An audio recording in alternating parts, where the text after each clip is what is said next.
it's coming up to Easter. I love Easter, all those eggs.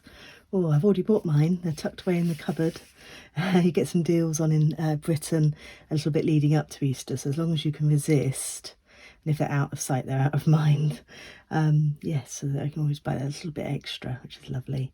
Right, so Easter eggs, and I've found a lovely free Ravelry pattern that I've printed out here.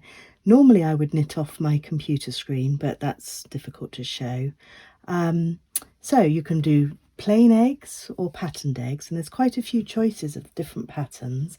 I've gone for the spots there and just a plain, but there is also options for zigzag and gingham and stripes, and I think there's a flowery one somewhere, little spring flower there.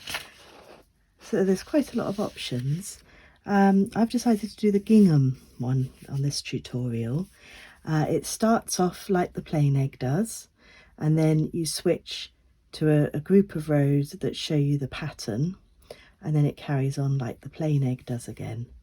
Like this one, I did the spots. Now I've slightly rewritten the pattern for my own clarity because I was struggling with it.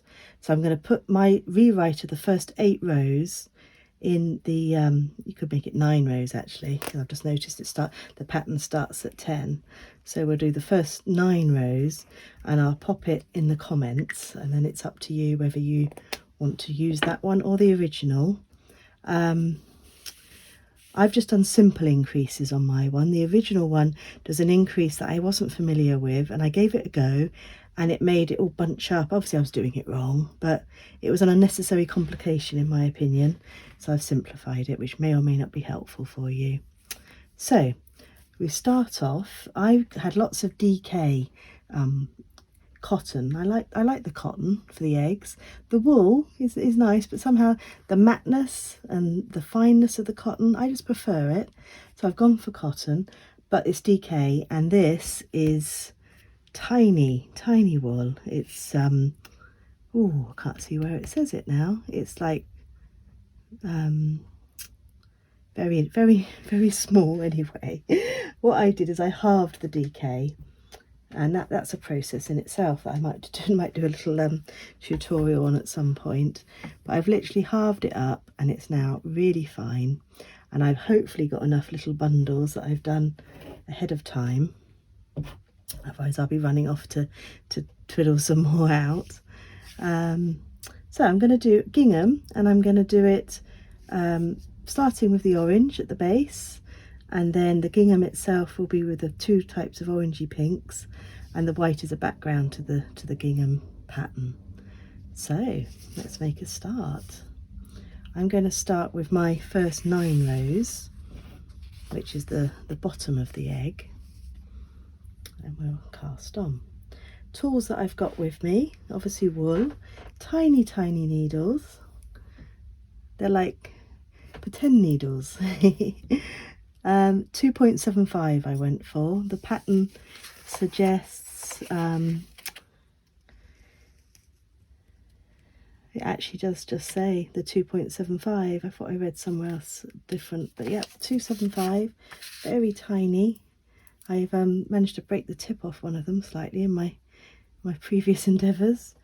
I've got a needle, a normal knitting needle, and that's to add the colours as you're doing the pattern. It's very helpful to get it through and tie it off. For the insides of the eggs, because it's very difficult to fill it with stuffing and get that shape. It's almost impossible. So they suggested polystyrene eggs. I couldn't get those, but I got the Easter hunt eggs that you can get. This was in a pound shop. It was £1 for a bag of 6. I quite like this idea because I was thinking about it, and it does extend the possibilities of the egg. You could just lace it up the back rather than sew it, and it could have a little gift in there. Or you could do the same idea and do a loop and hang it on an Easter tree, and that could have sweets or something in it. So yeah, or in a basket as a decoration. So there's quite a few options there. I think they're really pretty. I like the pastels. I love pastels, particularly at Easter. But obviously it's, completely up to you what you decide to do your lovely eggs in. Okay, so we're going to cast on 11.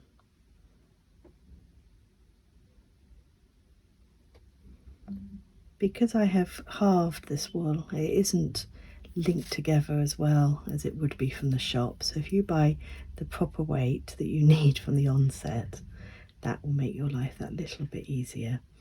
But I'm willing to struggle on because it's nice to use up some stash and not spend money, particularly these days. So 3. That's a little cast on trick I do, I'm sure lots of people do, is they put the needle through before they tighten it. Just makes it go quicker, because sometimes casts on can be hundreds of stitches and it takes forever.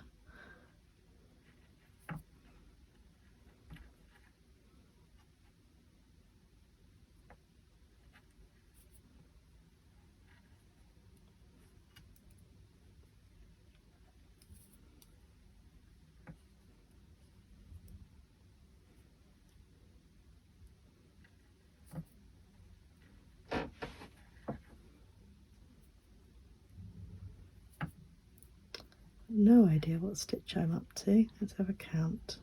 But my instinct tells me 2 more, so we'll do that and then we'll have a count.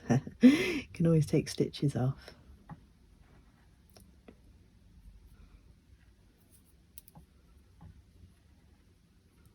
Right, let's have a look. 1, 2, 3, 4, 5, 6, 7, 8, 9, 10, 11. So there's just 1 more I needed. There we go. Double check. 1, 2, 3, 4, 5, 6, 9, 10, 11. So the first row is purl. We're working the base of the egg. So there's going to be some increases soon to try and fatten it up a bit.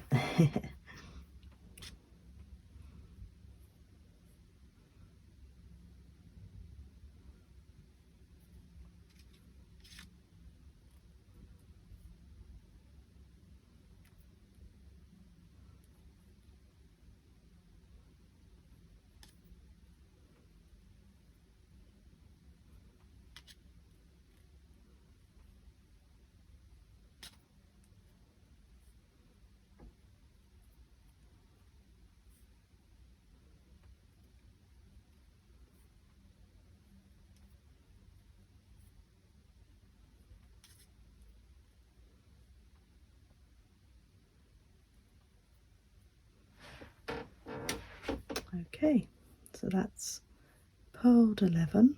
We're going to go to the first row, which is here. Knit 2, increase 1 times 8, knit 1. So you knit the first 2, the next 8 stitches you make an increase into every stitch, and then knit 1 at the end for a total of 19.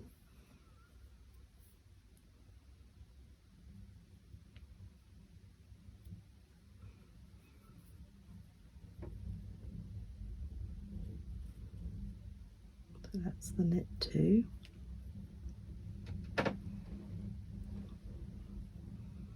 So now, simple increase. You knit the stitch, then you go back to round to the back of the stitch, and then you knit it again. And you've got 2. I'll do a tutorial for this. If you look it up on my channel, I will get it up at the same time as the eggs. So that's 2 done.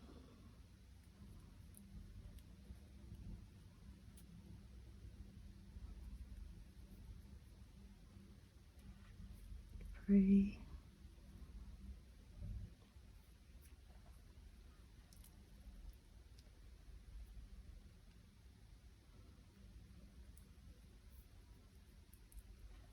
4.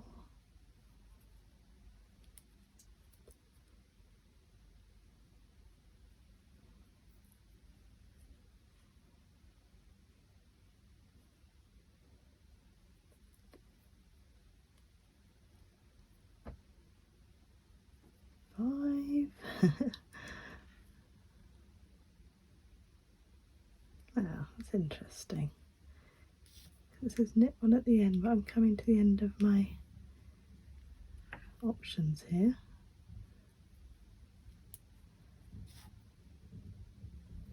Let's see how many stitches we have.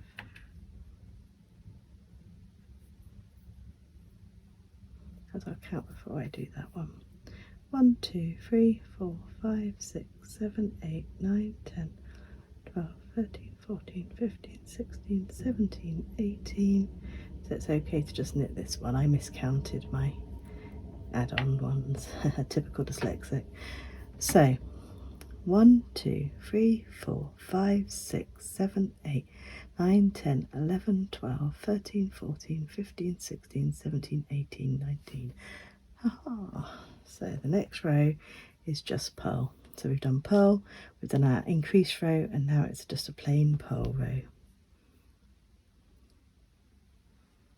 So the nice thing about this is nobody is going to be wearing what you're making, so it's only got to fit a plastic egg, and it's only got to look good on one side really, on the whole.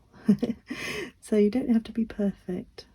There's certain bits that we do have to have the right stitch count, and that is before you start the pattern. You must have 50 because the pattern relies upon it. But if we get there, which is not impossible, and we haven't got 50, we can add some extras quickly. You could start again, but do you have to? I'm not a perfectionist. Depends on your personality, I guess. And you know where you're showing your eggs. If it's on your hallway table, you might not be quite so worried. So just purling all these stitches, and we're starting to get a little bit of knitting behind the needles.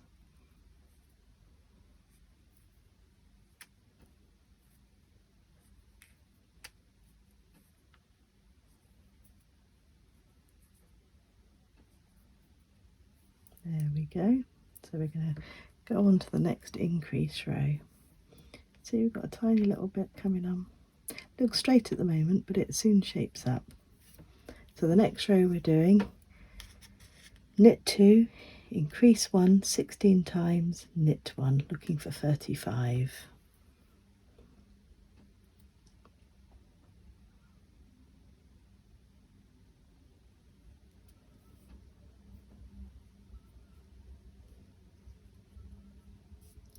So there's knit 2. See if I can count to 16 this time.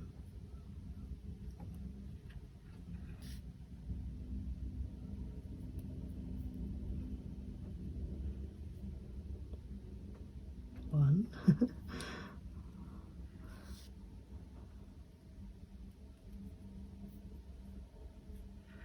2.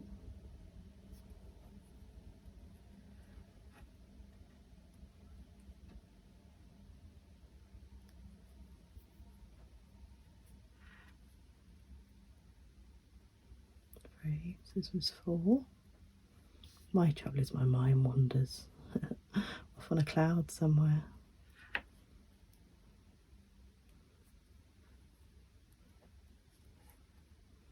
So that's 5, hopefully, but we'll check at the end. Now I've noticed that my wall's running low, so I'm gonna, oh, it's not quite as low as I thought. Okay, I can probably keep going. It's easier to attach the next bit while you've got a bit to tie it to.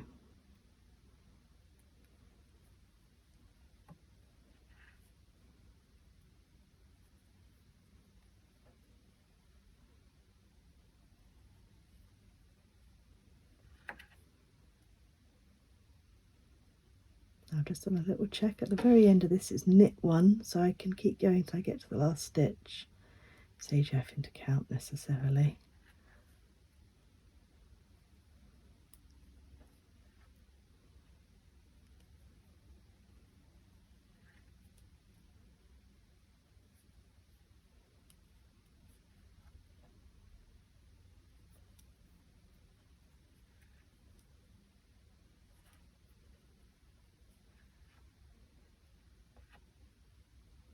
What have I got on my knitting here?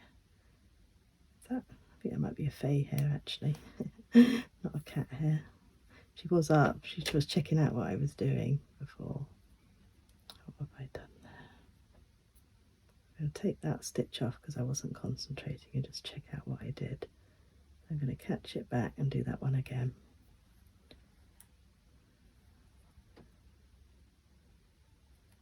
There we go, that's definitely 2 now. So we're getting there.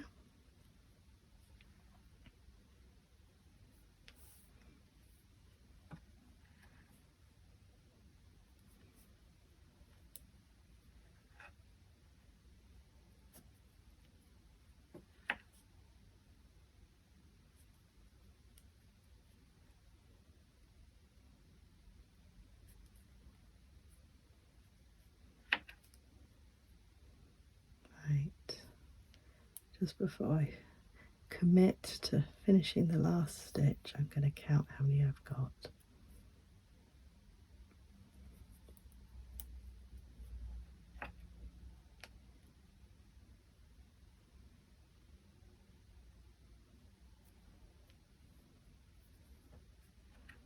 Right, I'm hoping for 34. 1, 2, 3, 4, 5, 6, 7, 8, 9, 10, 11, 12.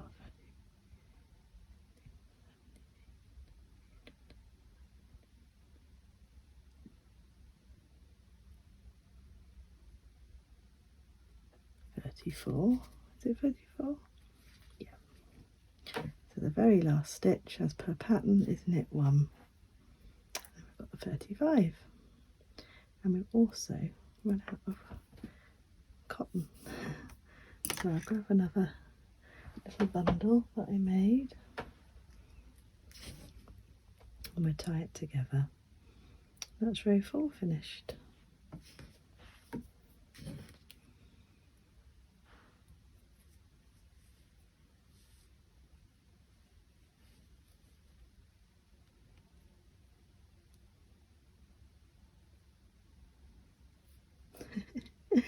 I have definitely got butterfingers because I'm filming. I'm a little bit, it's difficult, you know, to do it. You don't want to mislead people. But that's life, isn't it? We're not perfect. We're not knitting robots. I'm going to cut that off so it's just a tidy knot because I haven't managed to do it very neatly. So now it's an easy bit, which is quite nice, a little bit of a rest. Row 5 is purl, row 6 is knit, row 7 is purl. Get a little bit of bulk to the egg.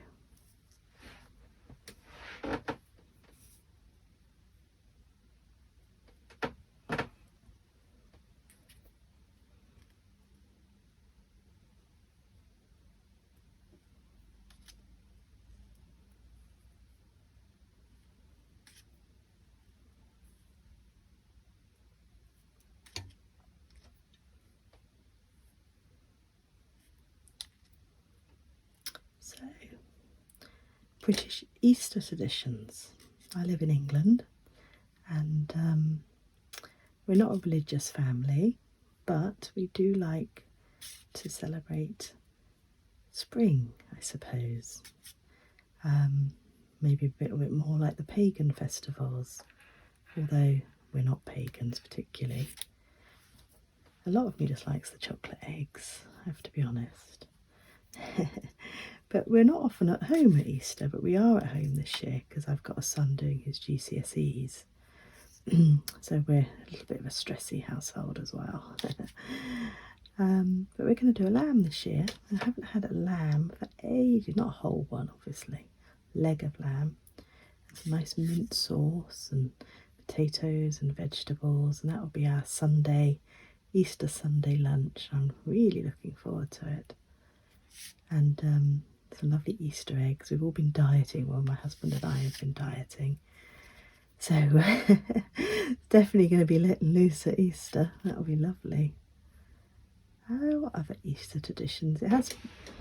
It's probably been slightly Americanised, as lots of holidays are these days. I certainly don't remember Easter egg hunts when I was a girl. but we did it for our children when they were growing up. I cut out some Easter bunny printouts and made it like the bunny had hopped through the house, and then to show them to go and hunt in the garden. That was very sweet.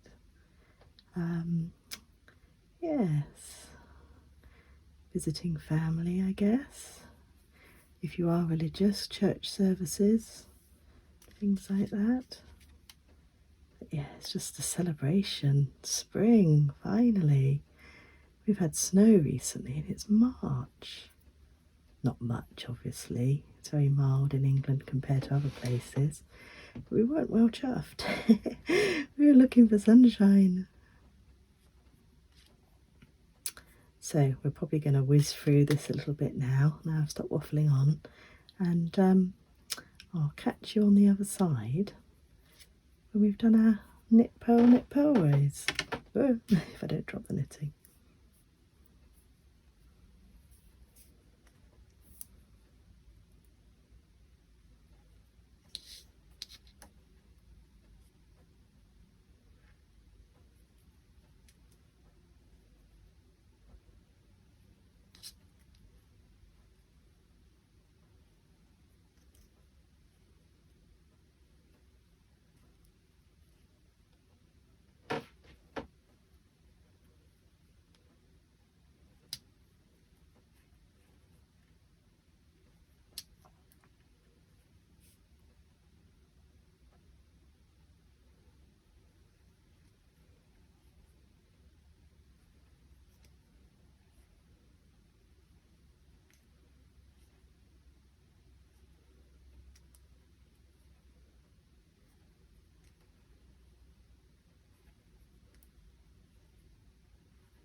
and have a little sip of water. So we've done the purl, knit and purl. So the final row, crunch the mice, the final row, row 8, we've, my husband helped me a little bit with this, and we've increased it even more simplistically, because it just didn't need to be complicated. And I think I need to add a bit more wool to it, or cotton. All about simplifying.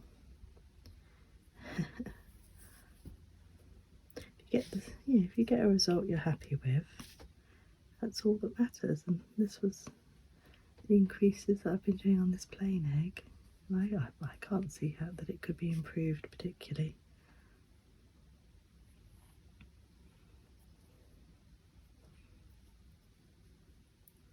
So, row 8, knit 5, increase 5, knit 5, increase 5, knit 5, increase 5, knit 5, for a total of 50.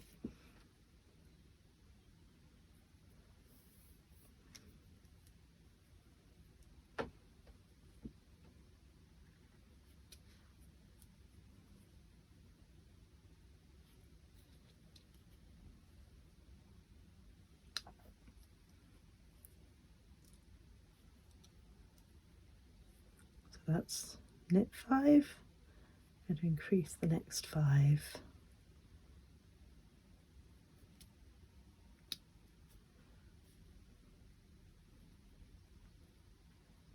Now I've not done the gingham before that we're coming up to, so we're in the same boat.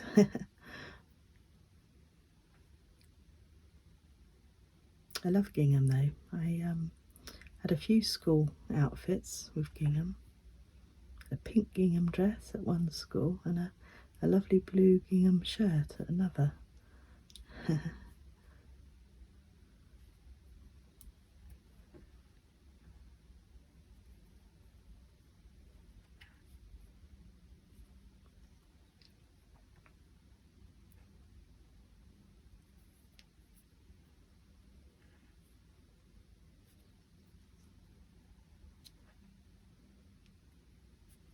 Oh, I've got into automatic, haven't I?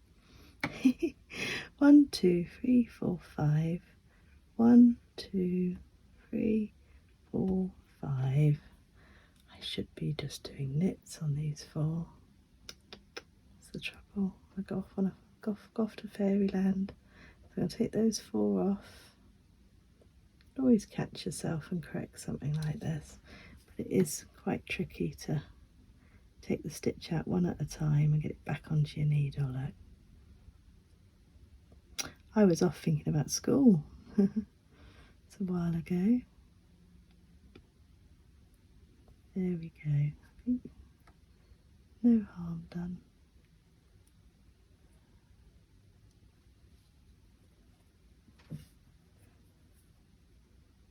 To these I'm just going to knit for 5.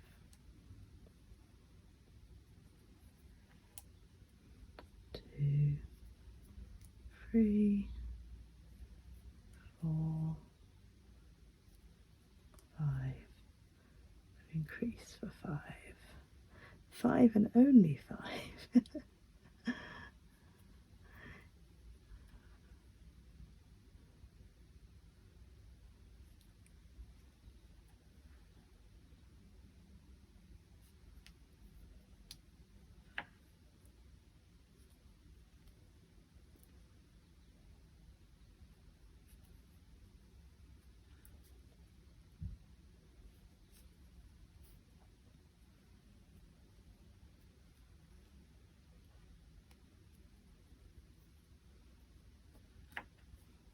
Mm-hmm. 5. So now the next lot, just a plain knit 5.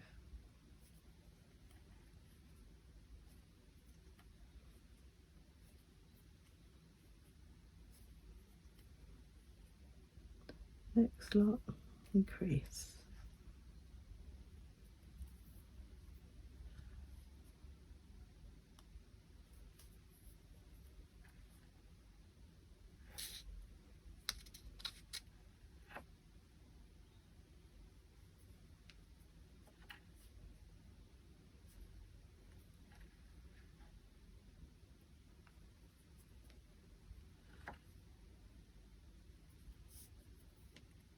Right, so I've got one more increased stitch to go, and then we can count and check we've got the 50 stitches that we need. If we haven't, we can fix it. No need to start again.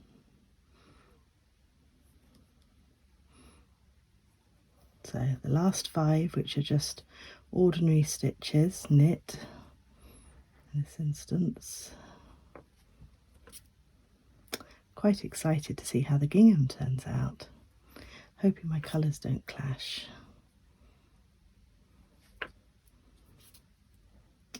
Right, let's have a look. Quite a lot of little stitches. So there you count these individuals now. So 5, 6, 7, 8, 9.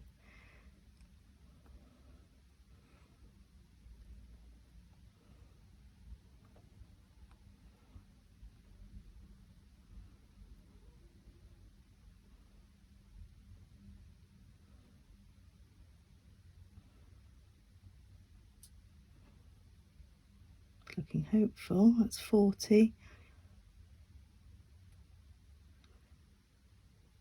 50. Excellent. Now if you fall short a little, you can do an increase into a stitch and then put it back onto the needle and carry on. And if you're overrunning slightly, you can knit 2 together however many times to reduce, and it really won't make any difference because it's, you know, it's just there. It's not like someone's got a sleeve that's too long or something. If you want to start again, of course, you know, you go for it, but no need to suffer that frustration if you can tolerate just a little bit of imperfection. So I've now got, that's row 9, and we've got the 50 count. We've got to do a purl, and then we're ready to move on to the patterned part, because I'm doing a patterned egg. If you're not doing a patterned egg, if you're going for a plain egg like this one, then you carry on these lot of stitches. I'll double check myself, but I'm pretty sure that you just carry on with purl knit for a while.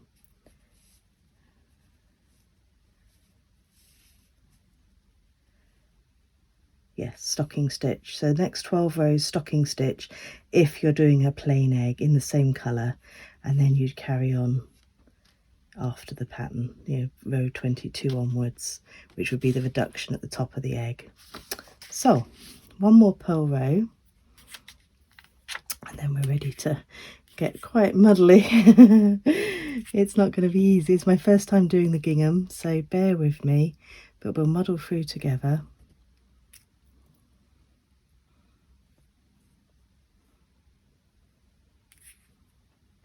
I've got a join there, so I'm going to try and get that to stay at the back of the work. It won't matter, it'll all just tuck into the egg in the end.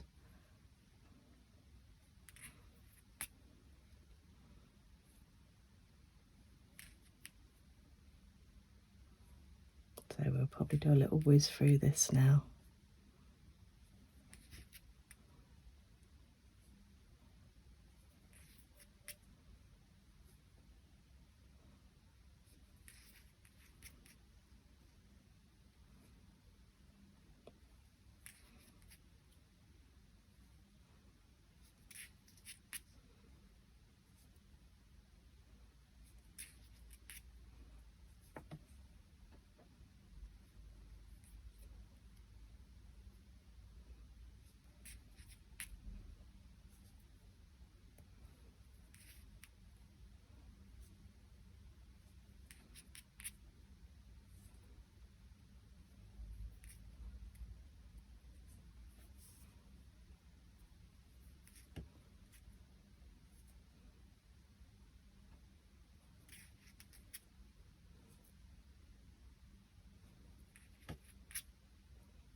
I've just realised I've not got my light on. I struggled quite a lot to get it powered up today, and obviously I thought the job was done.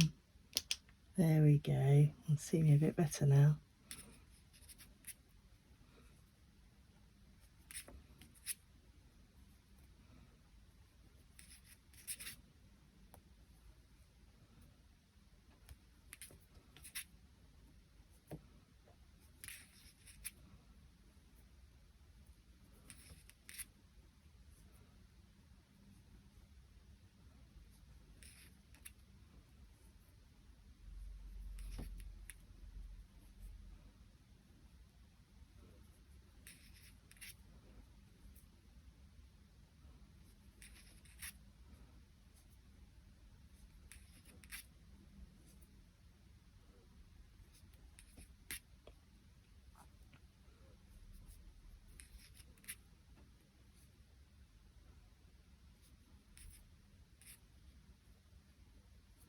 I haven't got my knitting mojo today. I'm a bit slow.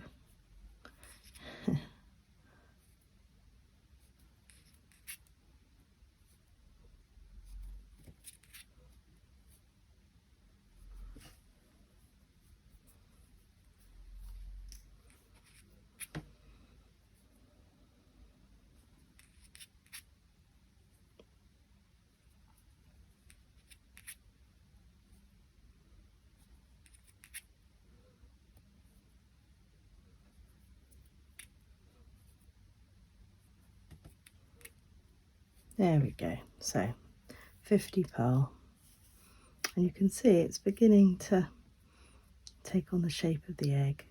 I love round knits that knit flat. I do struggle with the round needles. I've forgotten what they're called, but yeah, it's something that I need to learn. So let's pop that away, and we'll find the right part of the pattern. Just look for the picture that you want. And it's just a chunk of rows from rows 10 to 21 that determine the pattern. There it is. I was looking for pink. So gingham check. So row 10, change to yarn B, yarn C, and yarn D comes in a little bit later, the white. So we'll start with, I think I'm going to make the dark blue, or the dark tone. I'm going to make the orange, and the lighter tone I'm going to make the pinky. So if we look here, that's one stitch, that little square there. So that's what we're going to do, work through and follow. Now when I'm using a computer, I get the mouse and just shunt it along to where I am, but there's lots of different things you can do. Have a little marker if you want. These are also very useful. It actually tells you what to do. So if you get it in your head, you could knit the two, and then you can do, you know, it's knit two in the two different colours. So that's quite easy. I got my cat meowing at the door again. Told her I'm busy. So I'm going to unravel this. Well, actually, just occurred to me, I have got this yarn still attached. So I could just attach the new yarn colour, the pink, and I'm going to attach that 2 stitches in, so it's ready to roll when we get to it, which won't be long. Let's pull the needle just for a moment.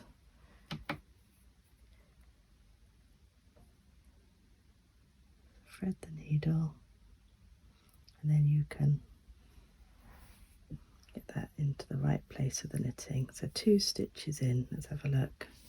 Always from the back, because we're keeping the front nice and neat. I'm just going to tuck those out the way a little.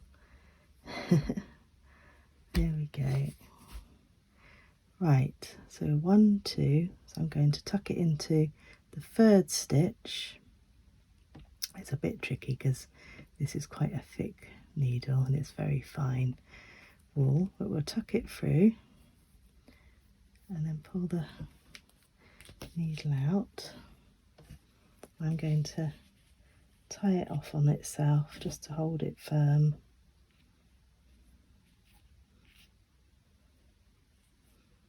I don't think these colours clash. I think it's going to be okay. Hadn't got a lighter orangey colour. I do quite enjoy a slight clash, almost a complementary clash. I think that might be what we manage here. We'll see. Another thing you could do, of course, is literally just, you know, if you really think you might struggle, you could just do a dot as you've done it, right through, and then you would know where you were. But it's a lot of stopping and starting, so judge it on what you need. The ruler, post-it notes, all sorts of things you could do, or the computer screen, obviously. So let's get a bit of yarn free. What are we doing? Change to yarn B. Well, I already had my yarn going from the original knit. These are sometimes they have a different colour entirely. So knit 2, join yarn C, knit 2. Well, I've already got my yarn C joined ahead of time on the next row it needs. Let's start, shall we?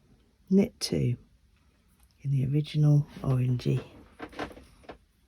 When you're starting this, if you think the front has to keep neat. All the working has to stay at the back. That's super easy when it's this side of it, but when we get to the purl side, I'll show you a bit more. So it's all knit on this row, which is handy, but this stitch, we're going to bring in the new colour. So we pick it up from the back, there it is, and he's going to knit 2 as well. And you see the colour starts coming through. There we go. So we've got knit 2 of the orange. I don't know why that's got a dangly bit there. I'll have a little pull at the back and see if I can tidy that up. There we go. Knit 2 of the pink. So 2 orange, 2 pink. So now it's going to be another of the original colour. 2 blue. Well, blue. It's blue on the chart. It's orange for me. What happened there? Let's try again. There we go. 1, 2. Super easy. Now it should be alternate 2 2 until we get to the last 2 stitches. So we can just do that really if you like, or you can mark it off as you go. You just, whatever you're comfortable with. We could just shunt it along occasionally, so we've got to grips where we are. I've just done light, back to dark. Another thing you can do as you're progressing along is count the I'll show you. I just finished that stitch. So let's look at the orangey ones, which is the dark blue. 1 2 3, 1 2 3. You see, so we're in the right place. I'm going to just go alternate now.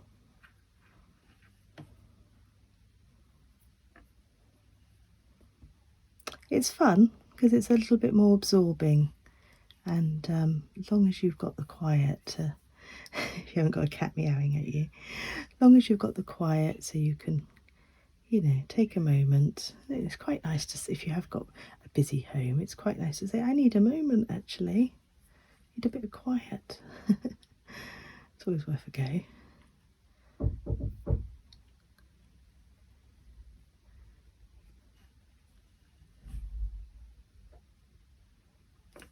I heard the postman knock. I'm hoping my husband's going to go and get it. Sounds like he has. So back to the pink. This is going to be quite pretty, quite understated perhaps. Maybe the white will make it stand out a bit more.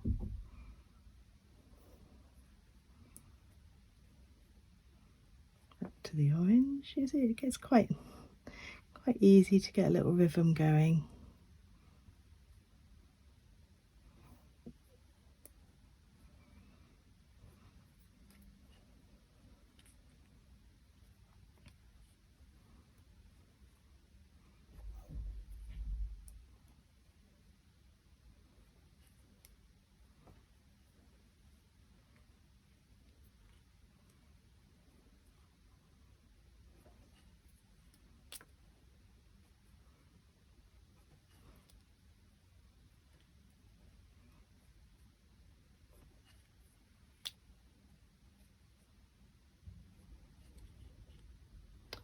And then it doesn't hurt to make sure your little balls of wool are untangled. These are easy because they're dingly dangly, but if you've got bigger lumpier balls, you end up getting a twist going on, which is good to unravel every now and then.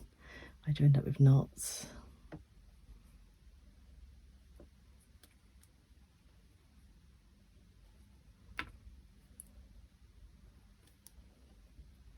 As this is such a little project, you might want to just pull off a bit and have a little dingly dangly, as I call it, there, because it does make life quite easy, and it makes it very portable.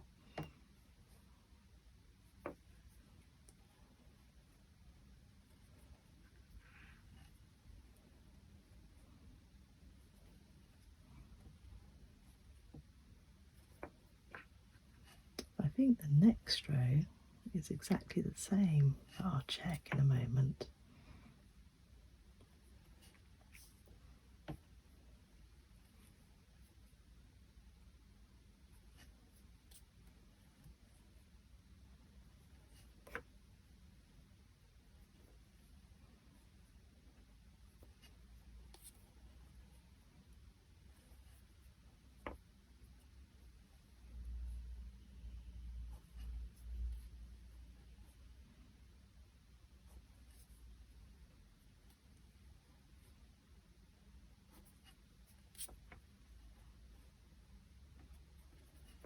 Last two, the darker colour, and then we'll see where we are. I'm going to unravel that ball a little. And that one. Now, slightly trickier thing that happens now. That's looking quite pretty, isn't it? So we whizzed all the way along to there. Now row 11, if you read it, it starts with P2, P2 two times. Now if you look over here, in fact this is a bad example because it is identical, but how the patterns tend to work is you do 10 and 11 works back this way.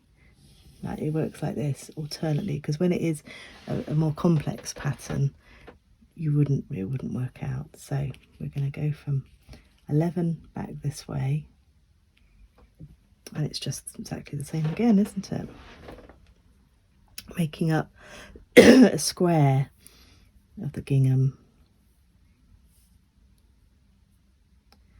So we know we didn't want the same colour above each other, so we've got the darker orange there. This is Purl, and all the working is going to go at the back, and you do start getting a little bit messy on this one. This is where you start getting the, oh, what's going on there? Too friendly these are.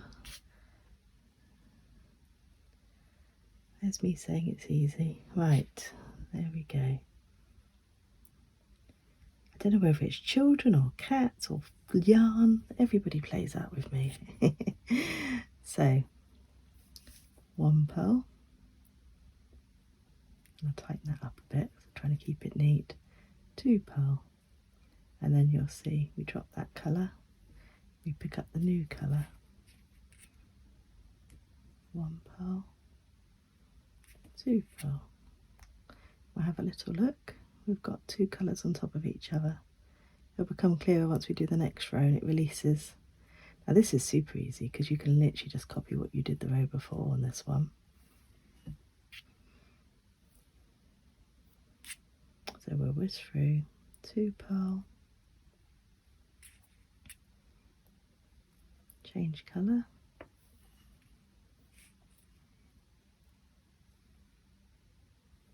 two purl, change colour,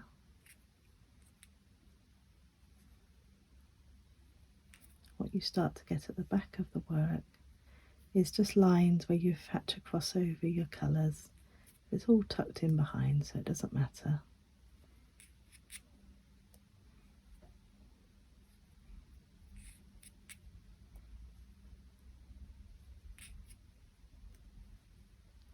I'm going to shunt my work up slightly because it's pulling. Two of the pink.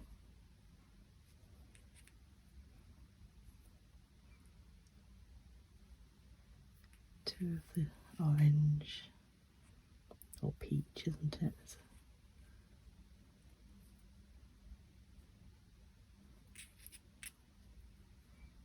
There we go. Let's have a little peek, shall we? How are we getting on? Oh yes, it's working out, look. Oh, I've got a little knot that I've not followed my own advice there. They were so well behaved on the knit row. Right. Oh, went round that needle as well, that's no good. 2 pink.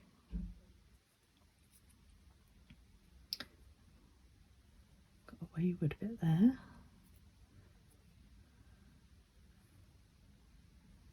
2 peach. Change colour.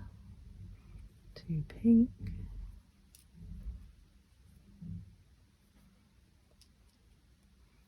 2 peach.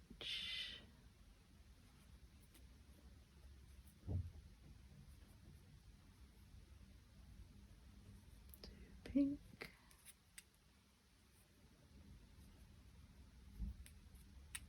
2 peach.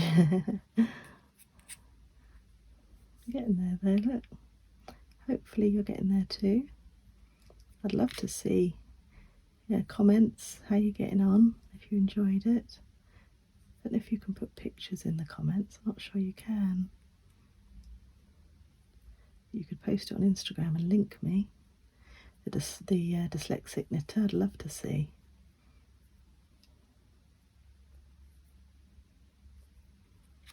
Two pink. 2 peach. What I like is that it's absorbing, and you can have it go off on your own thoughts a little bit, but you do have to keep a little bit of focus and mindfulness in what you're doing. And that's sort of, it's just to feel different to the knitting that you can almost meditate with, or at least meditate on a shopping list or tonight's dinner or something. There we go.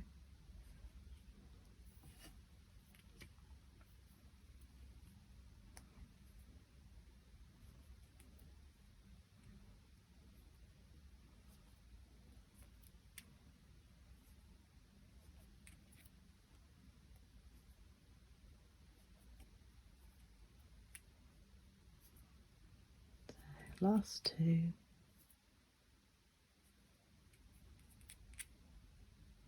We'll have a little look how it's gone. Hopefully we've got a lot of little, we will have, the next row we'll see little squares coming in. So we've gone all the way along there on level 11, so up to 12, and we've got some white coming in, look. So I'm going to add that now while I'm sewing my head. So it looks like we're going to this row, we're going to abandon the darker colour, and we're going to go for the light colour and white. Now I've got a bit of a muddle going on here.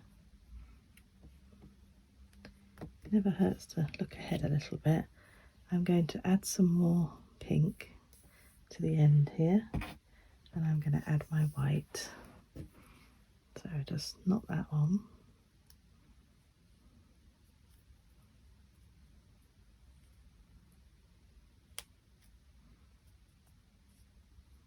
There we go. And some white. So this is where it gets exciting in Gingham City. Oh, this is all a bit muddly, isn't it? Oh, you're lucky, yay. So 2 stitches in, 1, 2. I'm going to pop the white so it's ready to roll. So let's have a little look. 1, 2, 3rd stitch in.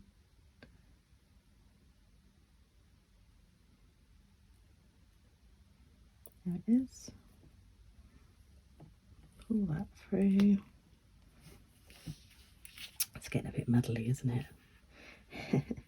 Let's try and organise ourselves a little bit. Pink over there. Dear, oh dear. Sorry, I'm not making it very clear. It's cotton is conspiring against me. I'm going to get it organised and then we'll tie it so we can see what we're doing. Don't know how this muddle happened. See, it's not just you. This is just how it is. I've got no idea how this happened. It's just playing me up. It's all a bit curly and whirly, and there we go. Let's separate these two.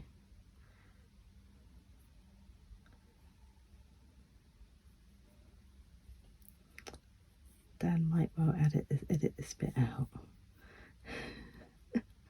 What a muddle. Right, there we go, separate. Now we just put that little bit of cotton through on the third stitch, and we're going to find that and tie it off. Don't need to tie too much off. It's quite precious. It takes a fair bit to separate it from the DK wool and get it on here, so I'm not going to waste any. I think I can see a cat hair on my knitting pattern. Honestly. Right, so we've attached that to the third stitch in, and when we get there, this one I'm just going to knot it up a little bit so it doesn't bother so much. Just keep in mind not to grab that one. So here we are. Row 11, the lighter colour for us, light pink. So we're not doing what we've done before. We'll go through the stitch. I'm going to tighten it on the original yarn, and then I'm going to get hold of the pink wherever it's run off to. Pink and the white like each other very much. So there we go. Knit one pink, and I'm going to tighten up the orange because it's pulling away a bit to keep the work neat. Get that in there. I'm going to tighten everybody up a bit. There we go. So we've done the two lighter colour, the pink in this instance. Now we're going to do two white. Got the white.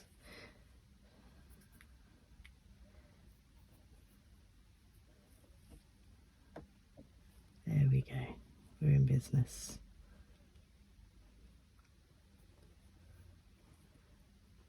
Two white.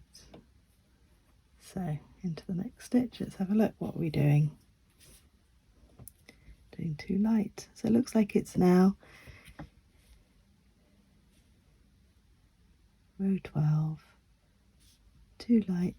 I don't know why they've gone to black now, because they haven't got what I was. Oh, I know why. They did white, you wouldn't see it. That'll be it.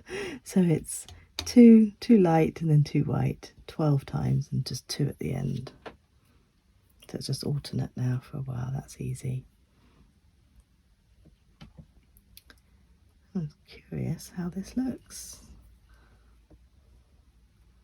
I'm going to pull here because I've got a little bit of my white knot showing through at the front. There we go.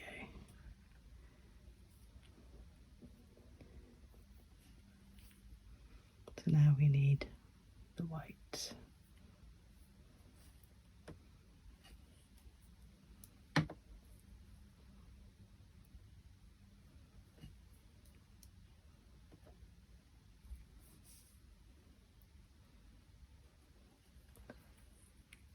Two pink.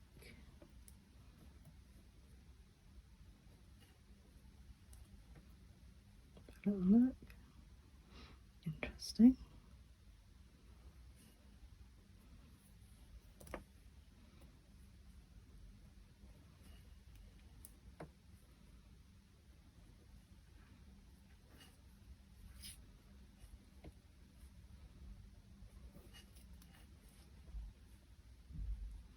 So at this point, you can put in whatever pattern you want.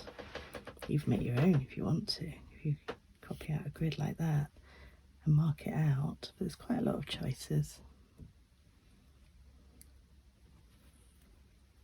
Or you can just do an egg all one colour. It's good to start with that. I did that first. You can make sure you get your shaping right and things like that. So, 2 white.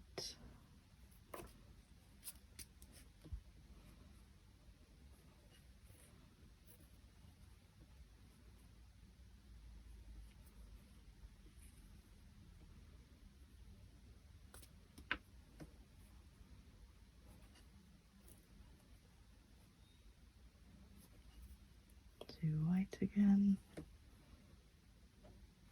and if we're getting a little bit muddled, we can count along. We've got 1, 2, 3, 4, 5, 6 of the blue, if you like. 1, 2, 3, 4, 5, 6. So we're just done that, and we're here. Quite easy to keep track.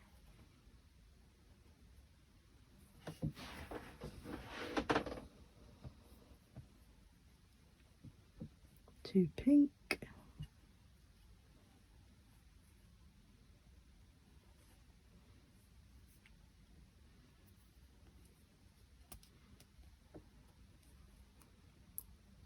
Might well whiz through a bit here, so we don't bore you to tears.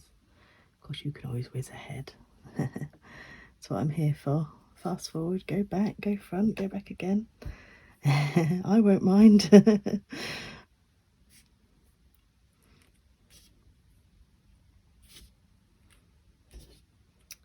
My cotton is, for some reason, getting a lot more tangled on these different colourways. So at some point I'm going to have to sort it out. So 2 pink.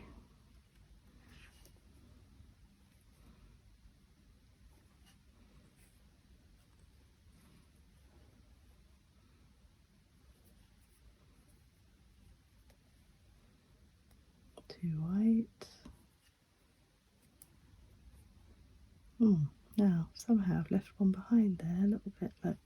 So what I might do is unpick that stitch and catch it again. There it is. And then make sure to catch that extra bit of cotton on the next loop. Otherwise it'll just sit there and just be slightly out of place for the colours. There we go.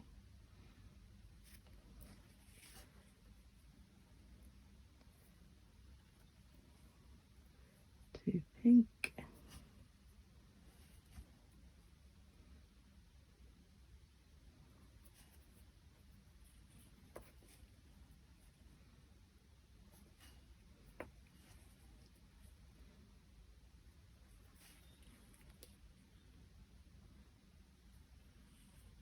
Pink.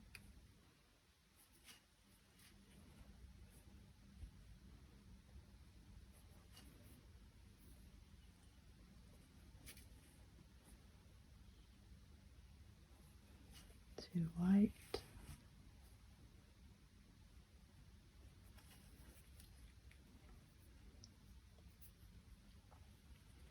Okay, I have to have an untangle stop at some point.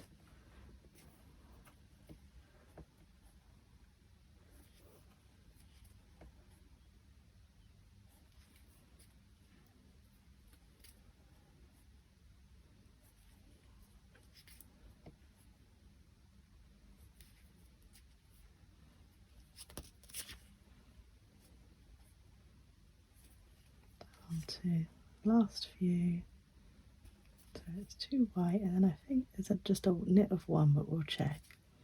I've got the 2 white, and I've got 2 left, so it must be 2 pink. Double check on the pattern, row 12, finishing with the lighter colour. Just got enough not tangled to do it.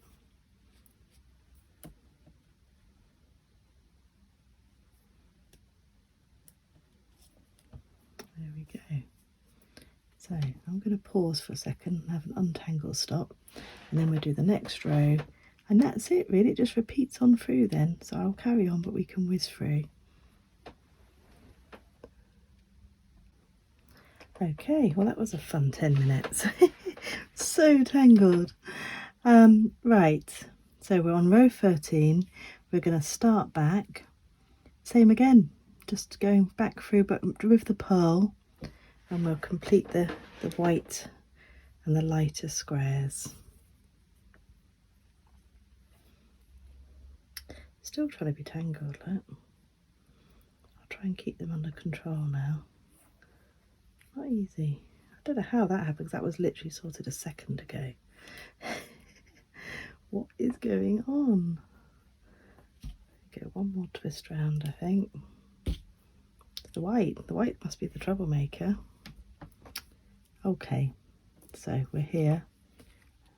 Light for 2, white for 2, light for 2, white for 2, all the way along, but with Purl.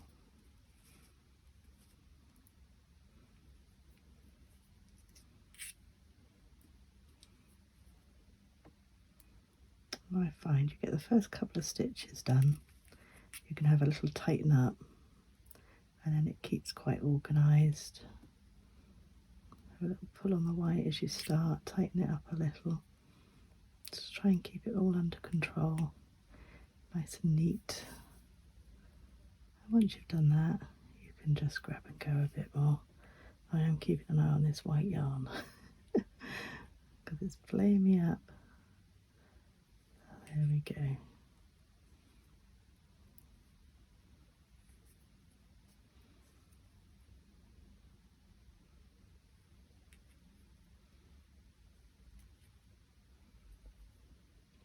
You don't see gingham so much these days, do you? Or is it just me? Gingham tablecloth I always think is very pretty.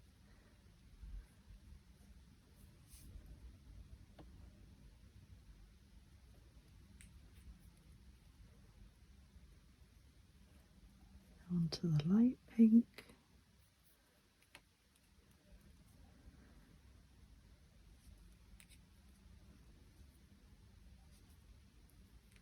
Onto the white. 2 of each, all in Purl.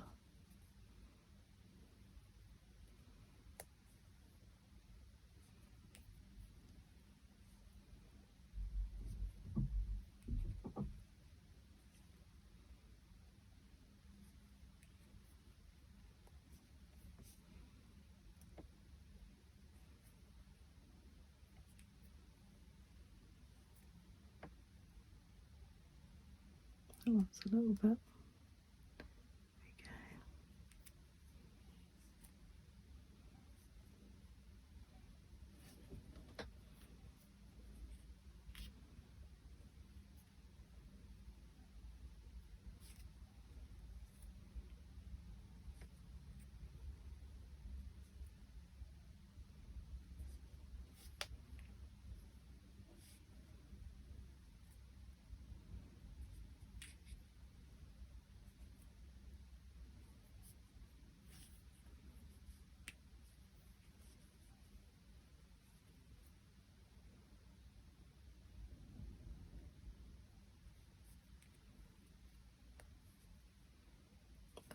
Look, how are we doing? And pull that down. There's a little loop there. I'll pull that through in a minute. It's going to be quite pretty, I think.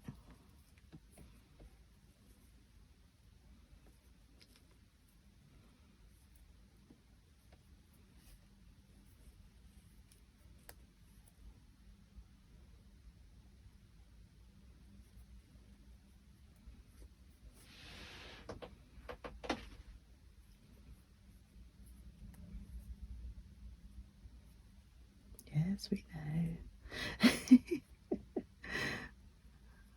Honestly. I'll give that a little tug. Make sure we keep the knot to the right side. It's debatable. Might just pull that. There we go. So we're on to white. I'm going to pull on the pink because it's looking a little bit loopy. Make sure it's all neat.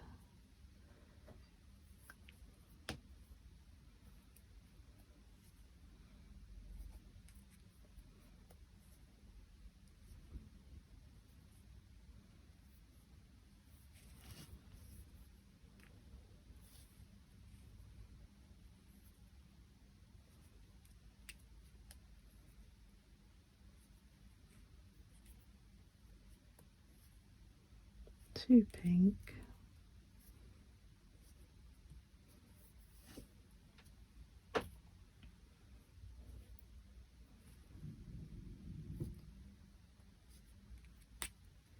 2 white,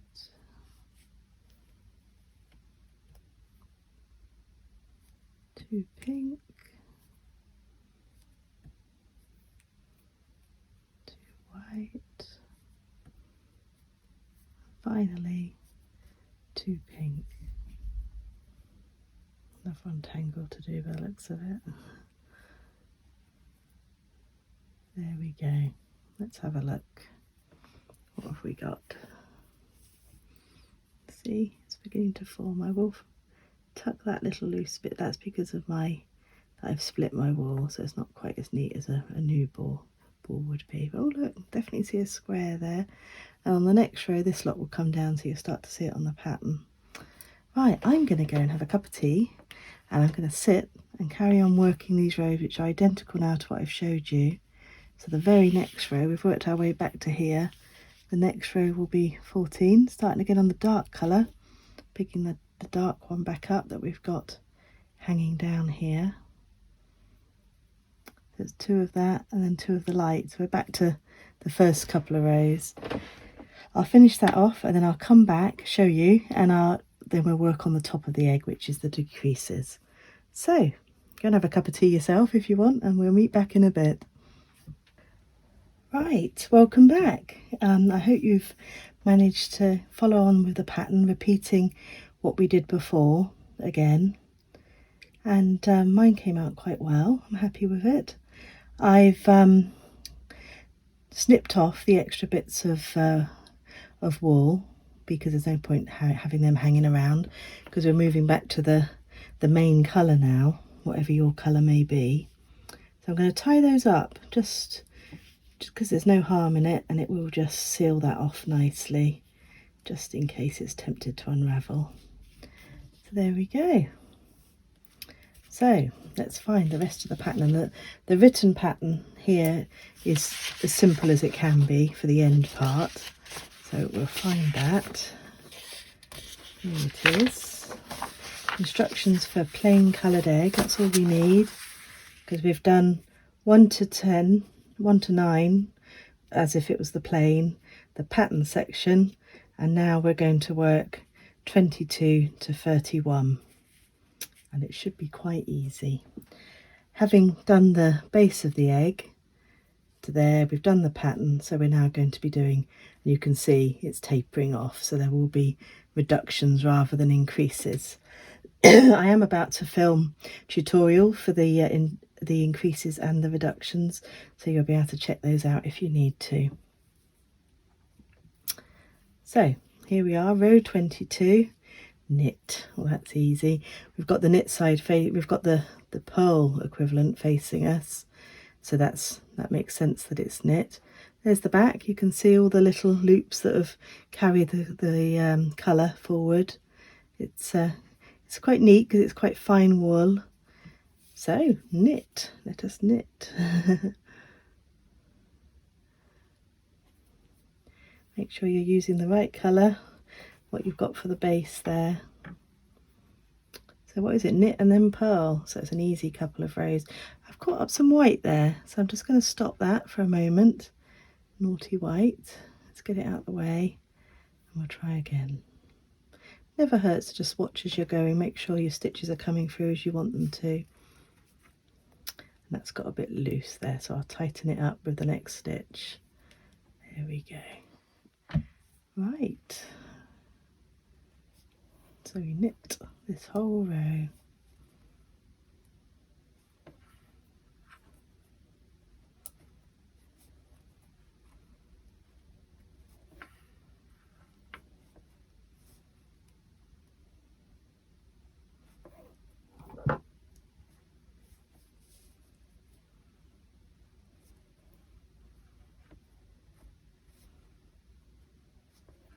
I will put the link to the Ravelry pattern for you, so you've got that as well. It's a lovely pattern, lovely idea for Easter eggs.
So I'm thinking I need to do another egg with some orange in it to make the cluster of eggs look well.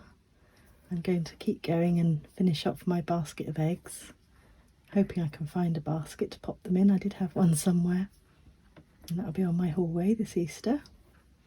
You have to tell me what you've done with yours, whether you took up the idea of making them a little Easter egg gifts to give, or to decorate an egg tree. I've done that a few times with just some twigs from the garden, or even magnolia twigs, and the flower all opens up in the warmth of the house.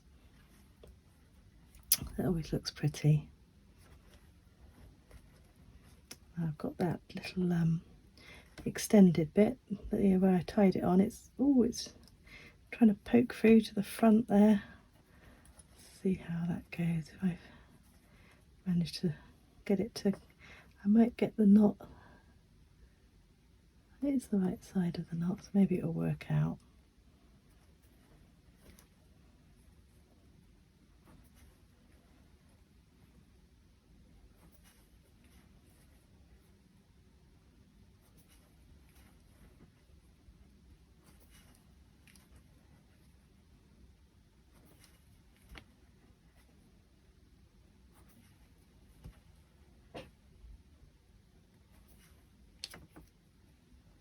So that's the knit.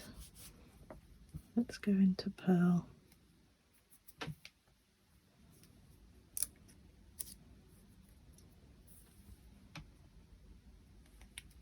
So we're now on row 23 there. Purl.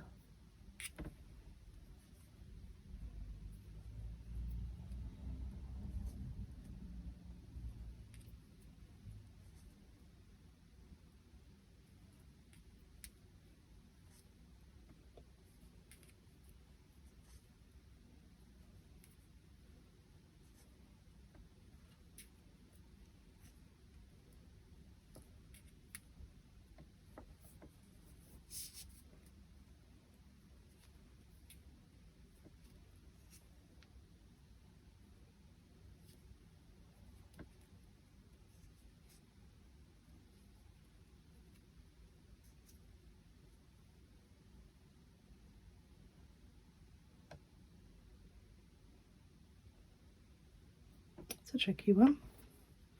It's not wanting to let me get my needle through because of the knot of the, you have extended the yarn. So I'm going to have to tease it. Maybe I'll do it like that and work it out in a minute.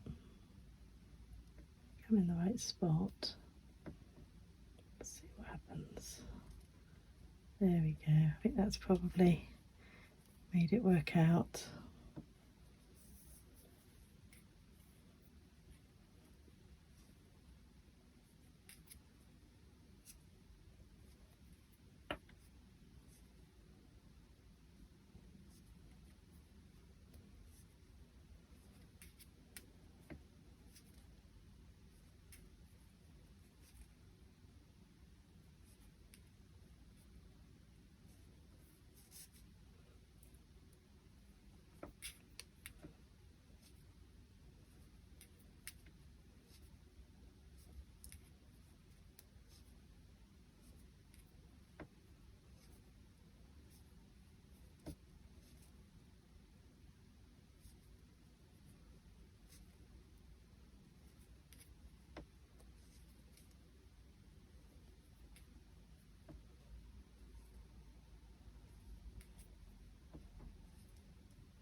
Once you get into the pattern, you'll be able to speed up.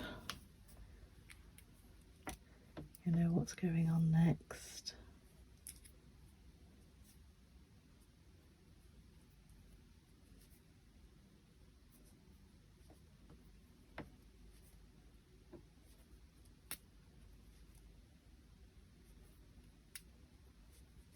Nearly there.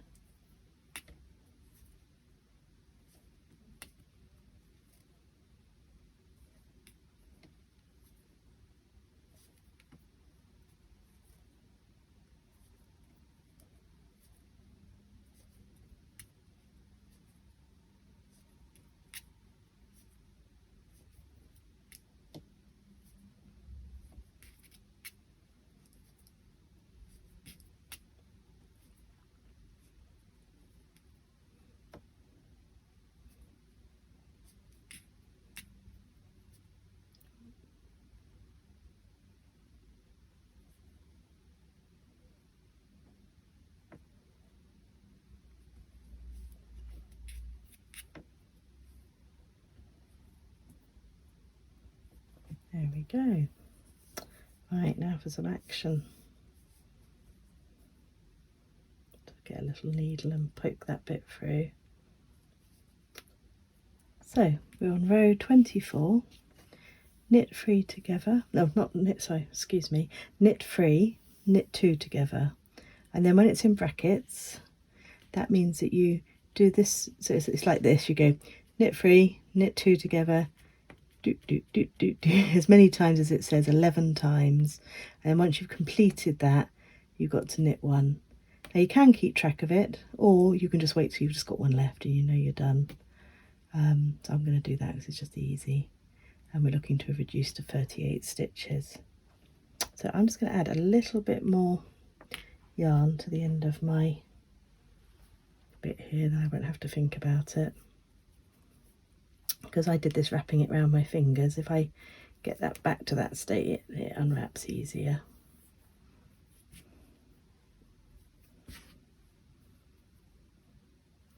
I'm just going to put those together and tie a little knot.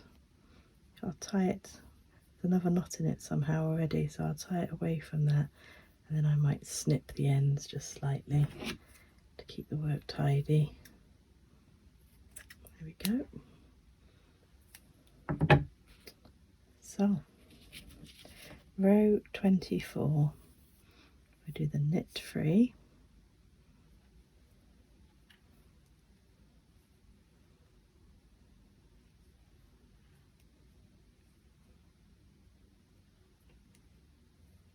And it's knit 2 together.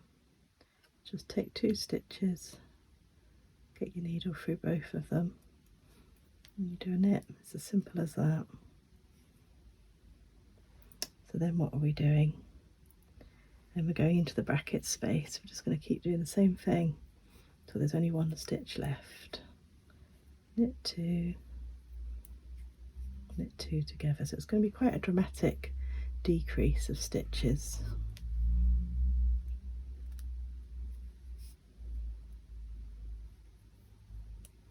Knit 2,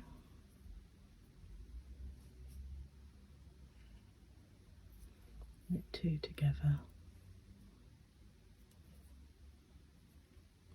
knit 2,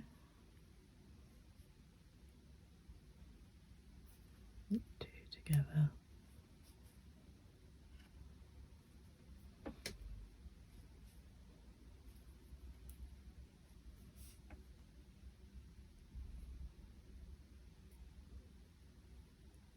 will sometimes be a little struggle to get your needle through there.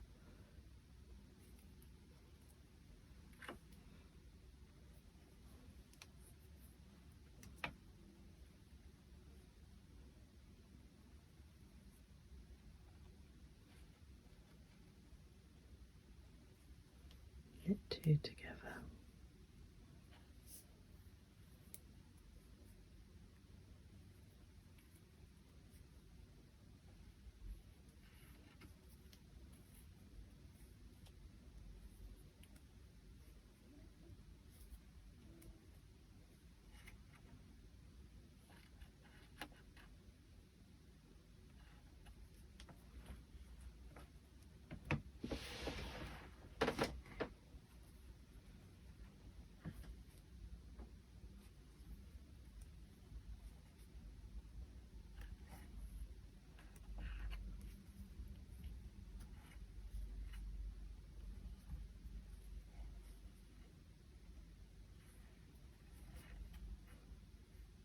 I got off daydreaming then.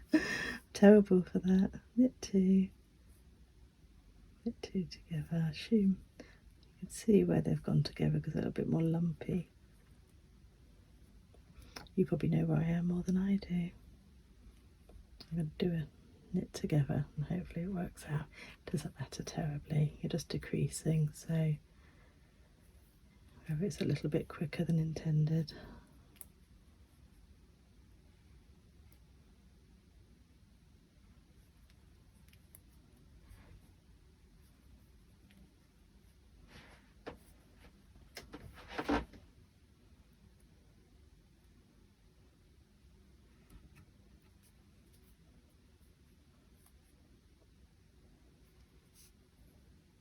says knit one at the end, but it looks like we're knitting 2. I'm not going to bother to count because I can see it's decreased, and we'll get there, no problem. At the end you just sew it all together, or pull it together anyway. So row 25, just a straight purl.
Give that just a little pull, just to make sure the knot's not in the front.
There we go.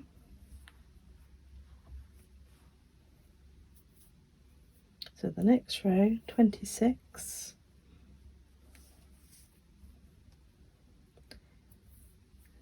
So this time knit 2 together, and then it's knit 1, knit 2 together, knit 1, knit 2 together 11 times, and 1 knit at the end.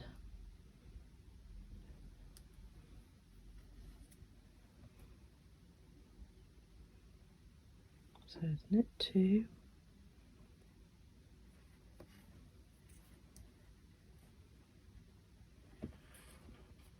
knit 2 together. It's a bit tight, that one. Little wiggle, there it is. So we've done the beginning bit, knit 2 together. So now it's knit 1 and then 2 together.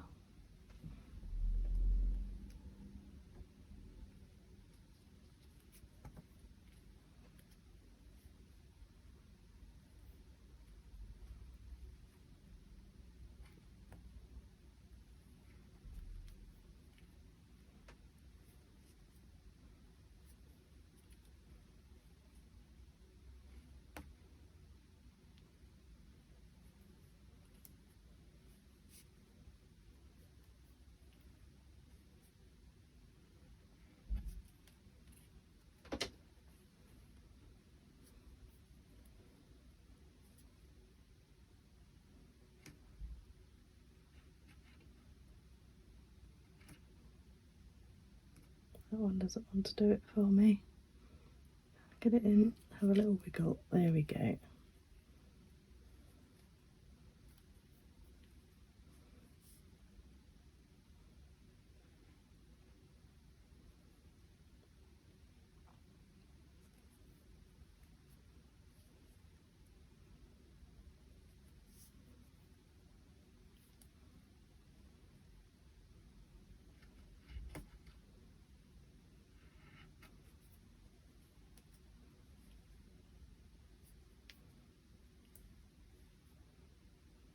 Of course, as you're reducing your stitches, it will get quicker and easier.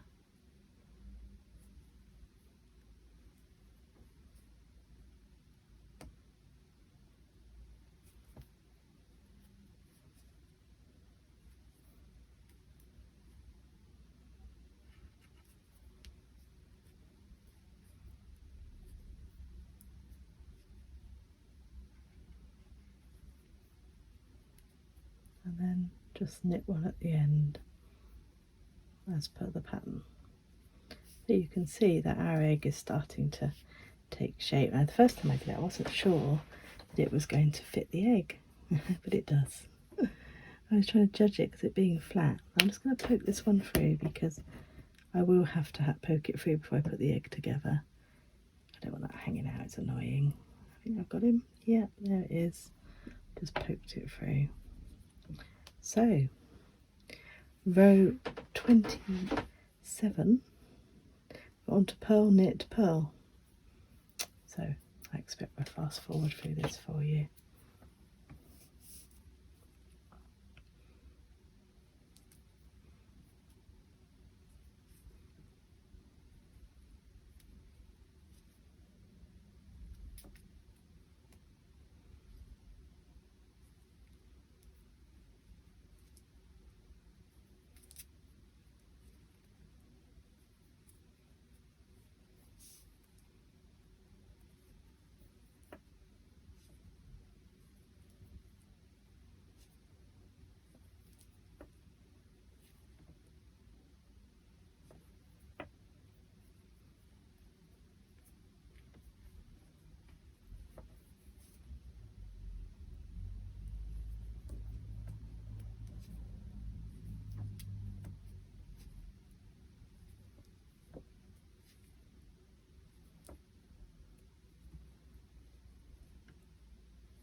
Still got a bit of that poking through. It's going to be my nemesis, the pokey through. Again, this is because I split my wool. You wouldn't get this on a purpose done size of yarn. So I'm literally just going to try and capture this if I can. It's asking quite a lot. I'm probably being a bit fussy here. There we go. Right.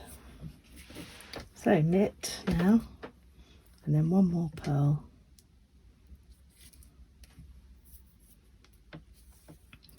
Okay, I've got a bit more of this orange already done, so I might need one more, I think.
go. So one more row of purl. I am going to add the last little bit of wool I've got. Looks like I judged that about right, how much I would need. Ooh, don't get naughty. Yeah. Lucky.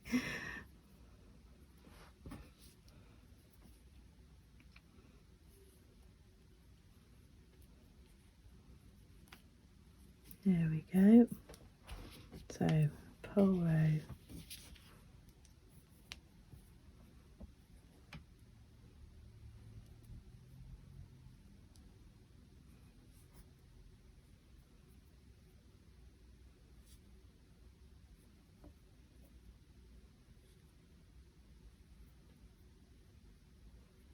And after this, it's one more row that we reduce stitches, and then it's a purl, and that's the end. Start tying it off to go around the egg, which is fun. I'm thinking I'm going to use a pink egg, so if you do get any little peeking through, it will be about the right colour.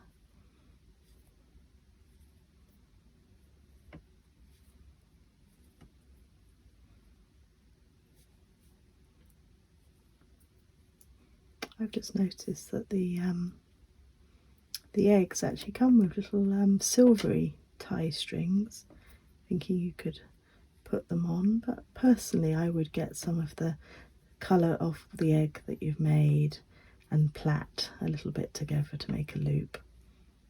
That's how I'd do it, make it match.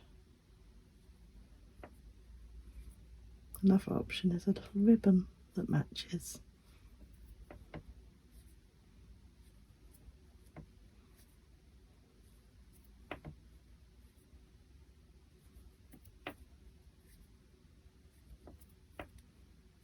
So that's the purl done. Now we're on row 31. Sorry, row 30. Knit 1, knit 2 together 12 times, and then knit 1.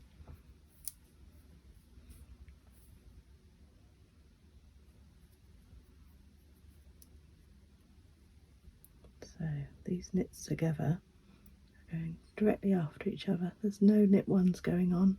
See what's in the bracket there? Look at it again. You see? That's what you tie, just that bit times 12. This one's going to be awkward. Look, a little wiggle. There it is. So 1,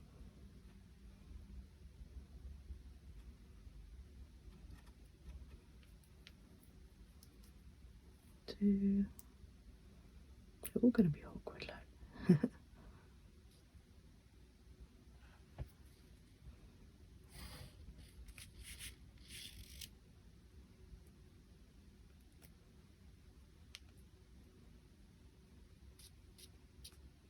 I've done it. 3.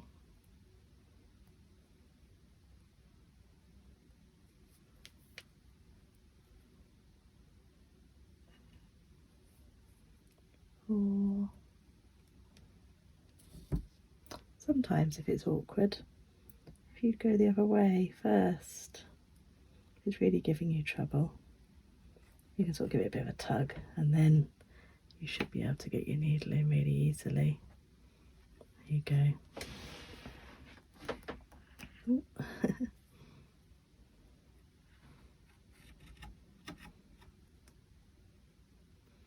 I obviously was a little tight when I was pulling these through, holding the wool a bit tight perhaps. Maybe it's just because there's been quite a lot of knit 2 togethers. That's not ideal. There we go. I've pulled it so it's on the non-knotted bit, the non-doubled up bit of the extra wool that's been added. So it's made a proper stitch. And I'm going to make sure that this bit keeps out the way, because that isn't part of the work.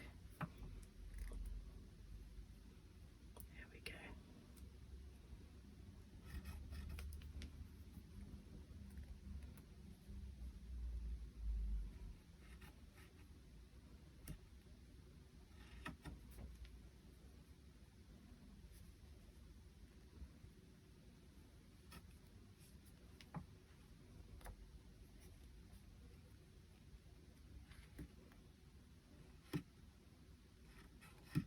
It's a really tough one, so I'm going to try going from the other side like I said before. There we go, a bit of a pull, and then we'll go through.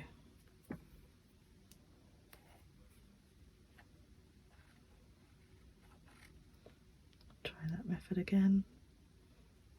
Don't know why it makes it easier, it's just an easier direction to go in. I think you twist the wool a bit as you go through and knit two together. So it says to end on one. I've got one spare, so obviously too much chatter, not enough knit going on. It really doesn't matter. You can see we're happily reducing the top of the egg there. That will be just fine. Right, so purl, and then we're done. Now, I read the instructions a little bit on putting it together, but it's so obvious that I just did it myself.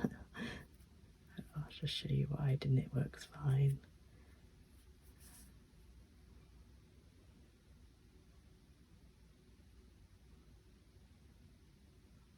Trying to get in the knit two together there without getting the knot. Got two of them, not the extra bit. There we go. It's worth just taking a moment longer.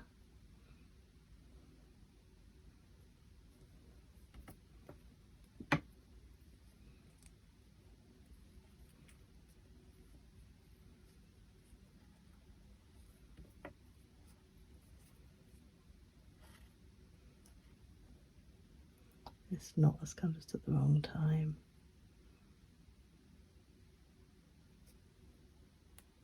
So this time, because this is so tricky, I'm going to get my needle in at the front. Make sure I get all the loop, and then I quite sneakily move it to the back, I hope. It's really tight, this. There you go. I've got almost all of it, not 100% all of it. It will be okay. That little bit I couldn't manage to get. I'm just going to scoot that across, I think. It won't make much difference. As long as you keep hold of all your stitches, and there's none of them drop.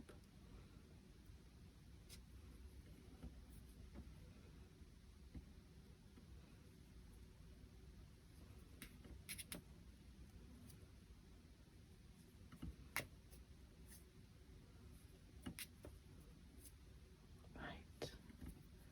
Yay! So we're done. Right, now I'm going to give myself a fair bit of wool, but not all of what I've got here. And what it says to do initially is to get your needle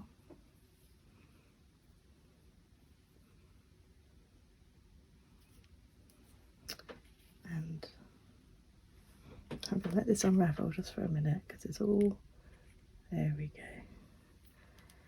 So it says, get rid of that hair, to get your needle and take each stitch onto it.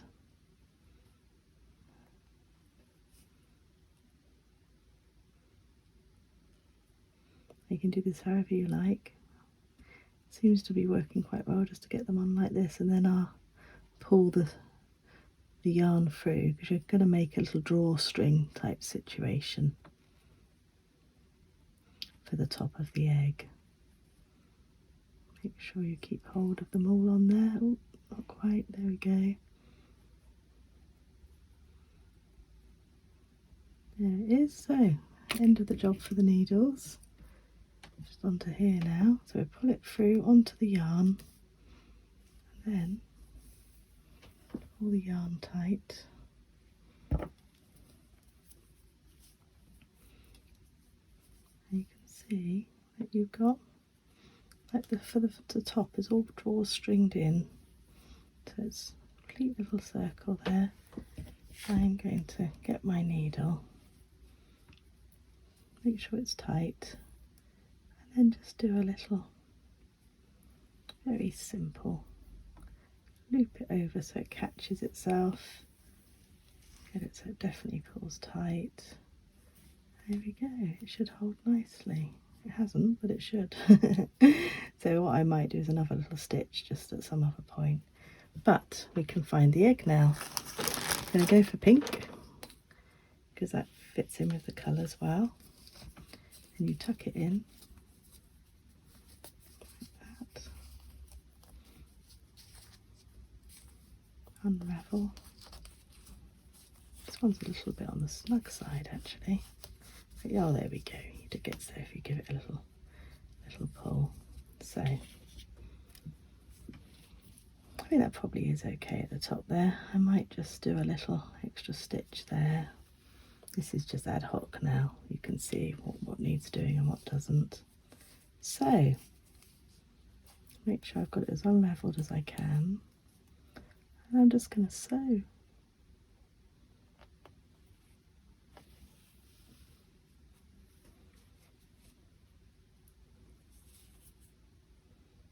I haven't got it quite as tight as I would like there, but if I want to I can nip round at the end and just pull it tight again. I might do that. It's not an exact science, this.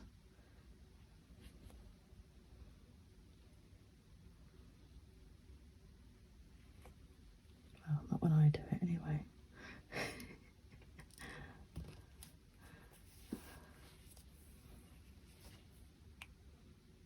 So I'm just grabbing and sewing, whatever feels about right as you head down. If you're being particularly amazing at doing your finishing, you could go for the colours that you're hitting, but that would take quite a lot of faffing around. I'll tuck that little fellow in there. It's like getting an egg in its winter coat. Need it at the moment, goodness me.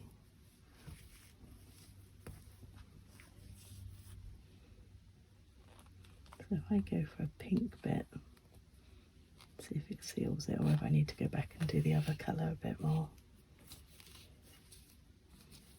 So annoying when it manages to form knots just when you need it not to. So I get my needle in there, have a little pull at it, sometimes that does the job.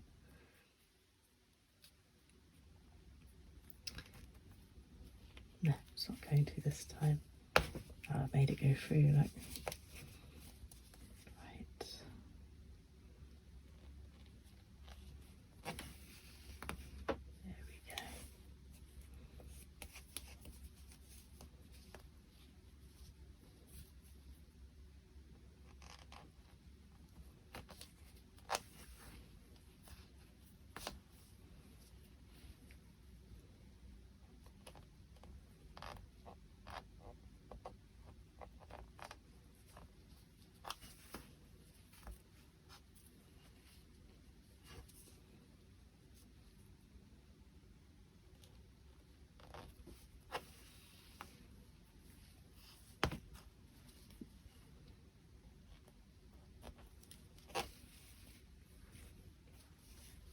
Right, we're getting down to the bottom, and I haven't read the instructions for this bit, but what I did is I made another loop around and pulled tight. That made sense to me. So I'm going to loop round, in and out, around the base here, just loosely.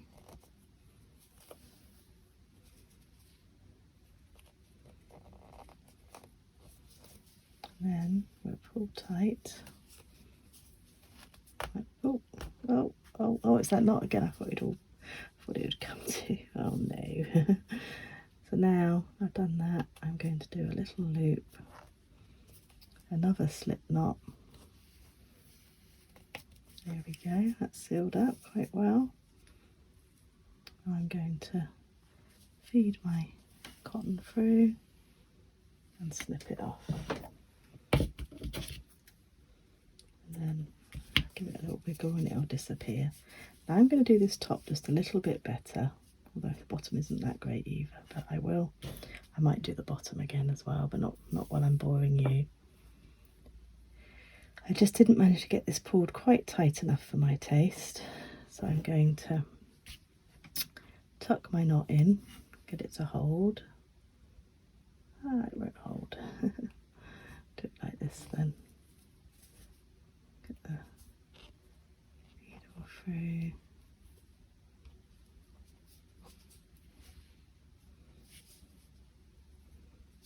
Just tuck that in later.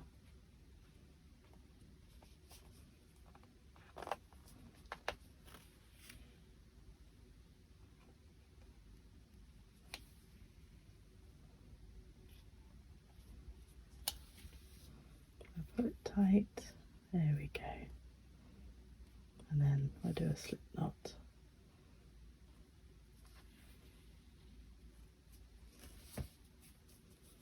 That's sealed off nicely, so I'm going to feed this back into the work slightly, so we're not just cutting right off. That knot, honestly, oh, it's okay, like that. And then this one, I'm going to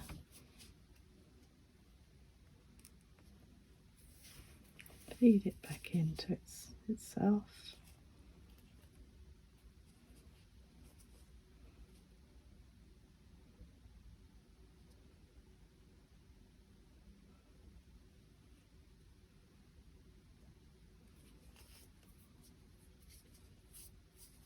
I'm not keen on that actually. Maybe do it like that.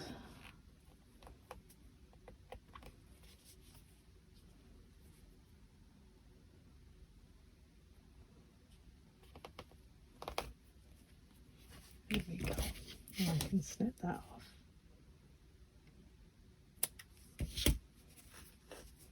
So, it's not perfect. I'll have a little fiddle with that probably, tuck that in, but there's a little chicken there. I'm going to get my gingham straight. There he is. Sweet little egg. Not perfect. Some of my wool went to single there at one point, which was annoying. But once they're in a basket, all lodged together, they're sweet.